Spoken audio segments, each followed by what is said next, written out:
Hi there. Welcome to Tech Talk Weekly. I'm Bob from Creation Station. This is our weekly show where we give you 3 or 4 interesting news, science, technology kind of things that I want you to keep in mind and think about. Today, I don't have a guest. We had a scheduling issue. If they show up, it'll be great. It'll be awesome. As always, if there's a show link you want me to put on the show, send it.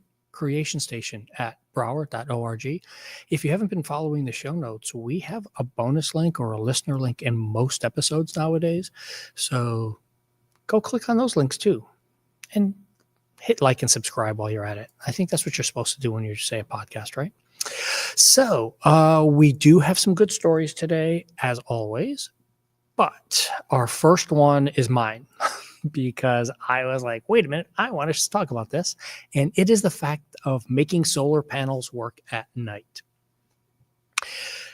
Yeah, I know you're thinking, wait, Bob, the solar panels are for getting the sun, and the sun's famously not around at night.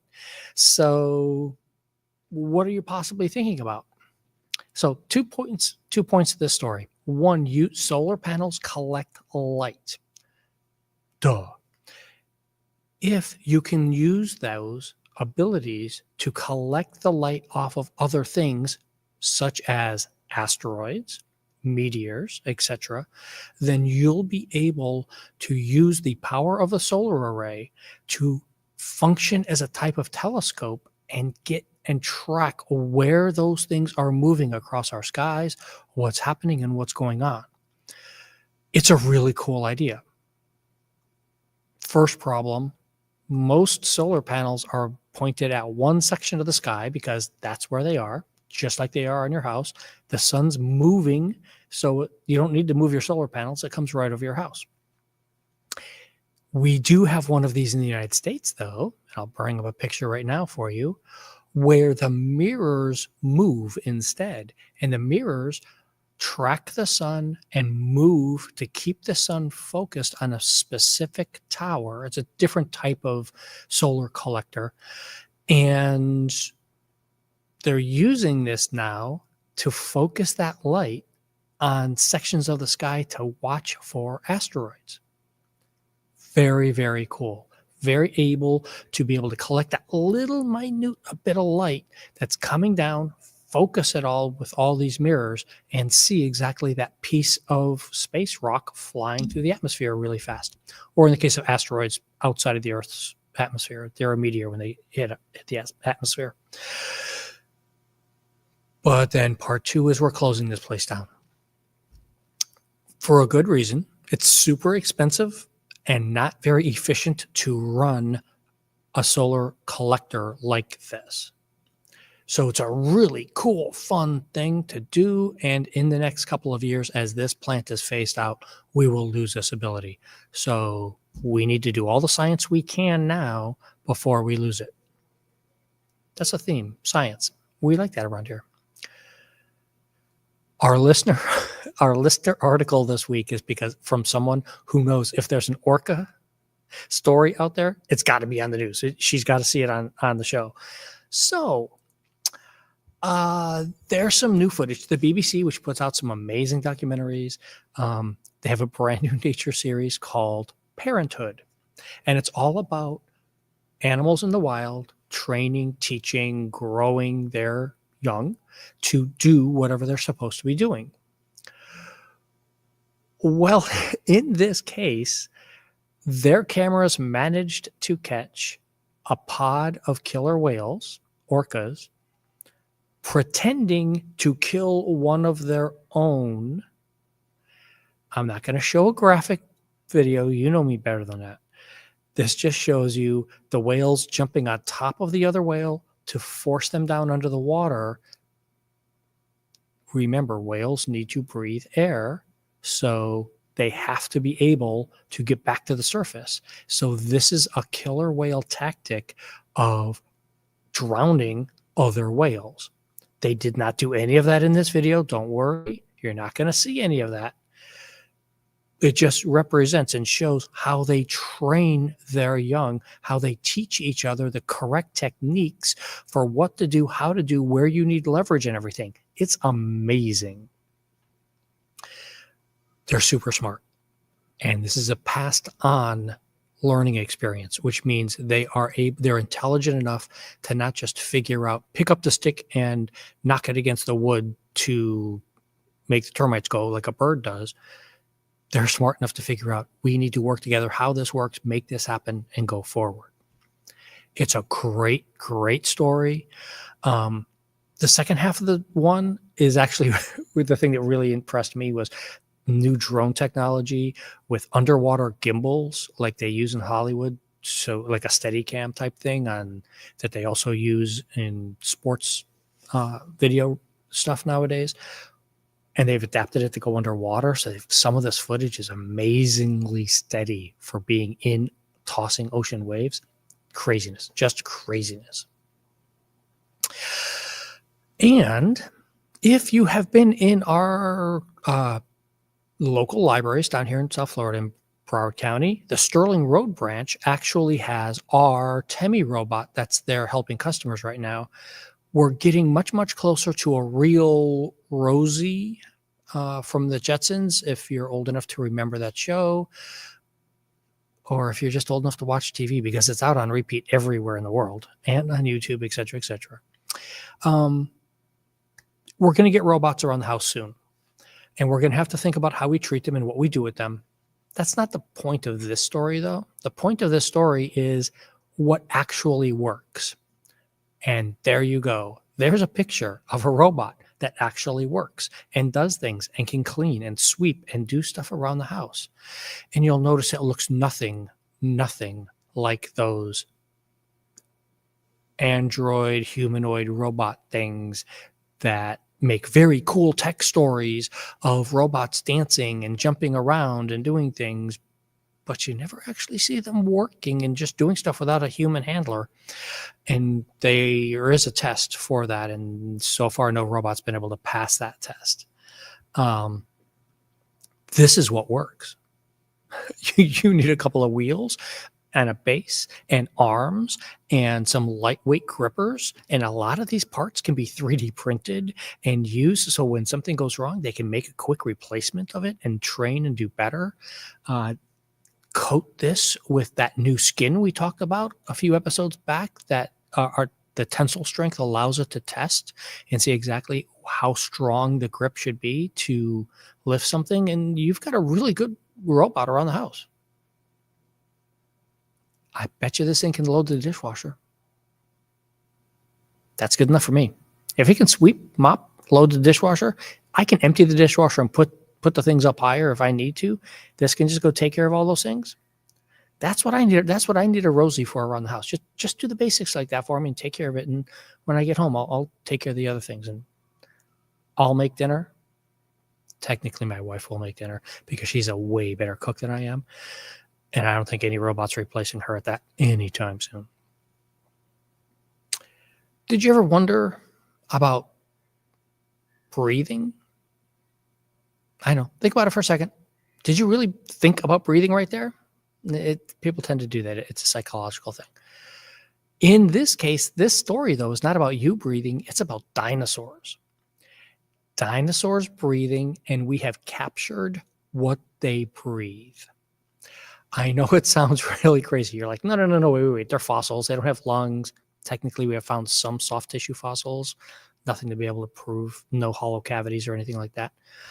However, they have taken the tooth enamel off of some certain dinosaur findings where they could prove they knew exactly when the dinosaur existed, because you need a lot of fossils to prove what time period in the past that the dinosaur actually existed. Then they go through and they study the oxygen isotopes, because we currently have regular oxygen, O, just water is H2O. O is oxygen mixed with a lot of other chemicals, and taking that mixture is what they used to figure out how many parts per million of oxygen were in the atmosphere at various points in our past based on the tooth enamel in the dinosaurs that they found. which limits this. I know you're like, wait, you're going back hundreds of millions of years. Yeah, but once you get past too old, we don't have tooth enamel anymore because it didn't exist. Remember, we had to evolve tooth enamel on animals first before we could get there. And it degrades really easily. In case you hadn't noticed, if you aren't brushing properly, go change your toothbrush. If you haven't changed your toothbrush in the last 90 days, you need to change it, by the way. The dinosaurs should have done that. If the dinosaurs had changed their toothbrushes, maybe we'd have better cavity stuff from them too, right? Doesn't that make sense? I'm going to get it. I'm going to get an email about that one. So the point that I'm making here is all of the oxygen that we do now have is being replaced in the atmosphere, but we are at the lowest level of oxygen ever. Getting to the actual numbers for you. So here we go. Late Jurassic, the CO2 levels and everything were about 1,200 parts per million. Now we are down, late Cretaceous down to 700. Now we are down to 430 parts per million of CO2, which is very good for us. CO2, remember, greenhouse gas, makes things hotter, etc. Our teeth are absorbing this amount of CO2 right now, which is also a way of testing global warming by going back into the 1800s and seeing tooth enamel from then to us, etc. But that's a different story.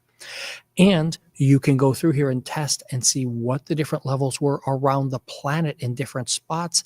And they have found out where some of the old supervolcanoes that we weren't sure really existed did exist, because they put out so much CO2 into the atmosphere. It changed the teeth of the dinosaurs, the ones that survived, and we now can track exactly what the atmosphere was like in those areas. See? Science. This is what we want. We want science. We want to be able to do cool things, find out interesting stuff from our past and our future. Unfortunately, there are 2 satellites that are currently being scheduled to go offline, to be taken out of commission. Nobody knows why. There's been no official announcement of they're taking these satellites off for this reason. We can make some good guesses because the 2 satellites are meant to track greenhouse gases, methane emissions, like leaking pipelines, tracking things like burning parts of the Amazon. So those sorts of things are what these satellites check. They do amazing work right now. And this is one of the things that farmers in the United States and around the world use the data off of these to know what the weather patterns are and where they should be planting things based on what is available and how the different types of rain, atmospheric pressure, etc., are going to affect their crops. And they're going to go away. They're supposed to last for another 5 to 10 years. But right now there's a current plan being built, assembled. They're assembling a plan to remove these 2 satellites from orbit in the course of the next few months. Thought everybody should know about that. Nothing that I can do. Not sure if you can do anything except for if you think science is cool, maybe you should talk to one of your representatives and see if they'll give you an answer on what's happening with that. One of the things that we do get answers for, even if we don't like them, at least we're getting answers, which is my key thing. NASA has a new chief in charge of the entire space agency. And one of the things that we know, it's been in place for a decade or more, is the International Space Station will be coming down. It has already outlived its expected life expectancy.